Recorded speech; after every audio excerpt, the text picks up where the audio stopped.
ബാബ Vanga, Nostradamus തുടങ്ങിയവരുടെ പ്രവചനങ്ങളെക്കുറിച്ചുള്ള വാർത്തകൾ പലപ്പോഴും ചർച്ചയാകാറുണ്ട്. ഇവരുടെ അനുയായികളെന്ന് പറയുന്നവരാണ് പലപ്പോഴും വ്യാഖ്യാനങ്ങളുമായി രംഗത്ത് വരുന്നത്.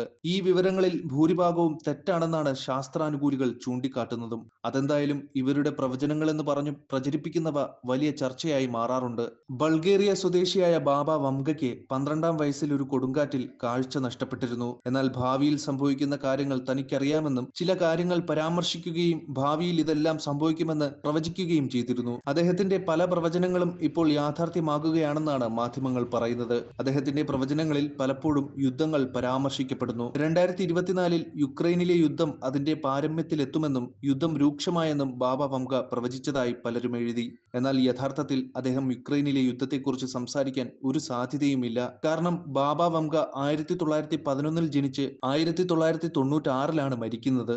ഈ കാലയളവിൽ യുക്രൈനും റഷ്യയും തമ്മിൽ ഏറ്റുമുട്ടലുകളൊന്നും തന്നെ ഉണ്ടായിട്ടില്ല. സോവിയറ്റ് റഷ്യ 1990-ൽ പിരിയുകയും അതിനെ തുടർന്ന് 1991 ഓഗസ്റ്റ് 24-ന് യുക്രൈൻ ഒരു സ്വതന്ത്ര രാജ്യമായി സ്വയം പ്രഖ്യാപിക്കുകയും ചെയ്തു. 5 വർഷത്തിന് ശേഷം ബാബ വംഗയും മരിച്ചു. ഈ 5 വർഷങ്ങളിൽ റഷ്യയും യുക്രൈനും തമ്മിൽ ഒരു യുദ്ധവും ഉണ്ടായിട്ടില്ല. പിന്നെ എങ്ങനെയാണ് യുക്രൈനിലെ യുദ്ധം അദ്ദേഹത്തിന് പ്രവചിക്കാൻ കഴിയുക എന്ന ചോദ്യമാണ് ഉയരുന്നത്. നോസ്ട്രഡാമസിന്റെ പേരിലുള്ള പ്രവചനങ്ങൾ കൂടി നോക്കാം. 1503-ൽ ജനിച്ച അദ്ദേഹം 1566-ലാണ് മരിക്കുന്നത്. അദ്ദേഹത്തിന്റെ ജീവിതകാലത്ത് ലോകത്ത് 50-ഓ 100-ഓ രാജ്യങ്ങൾ മാത്രമേ ഉണ്ടായിരുന്നുള്ളൂ.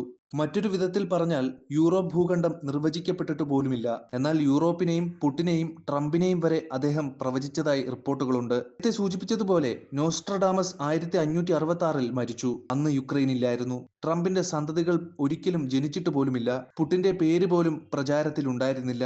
എന്നാൽ 2025-ൽ തങ്ങൾ അപകടത്തിലാണെന്നും യുക്രൈനിലെ യുദ്ധം അതിന്റെ പാരമ്യത്തിലെത്തുമെന്നും യൂറോപ്യൻ രാജ്യങ്ങൾ ഭീകരാക്രമണം നേരിടുമെന്നും അദ്ദേഹം പ്രവചിച്ചതായി റിപ്പോർട്ടുകളുണ്ട്.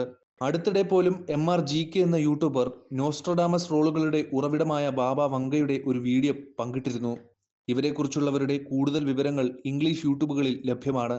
അതുകൊണ്ട് വരും ദിവസങ്ങളിലെങ്കിലും മാധ്യമങ്ങൾ സത്യമെന്തെന്ന് കണ്ടെത്തി വാർത്തകൾ പങ്കുവെക്കുമെന്ന് നമുക്ക് പ്രതീക്ഷിക്കാം.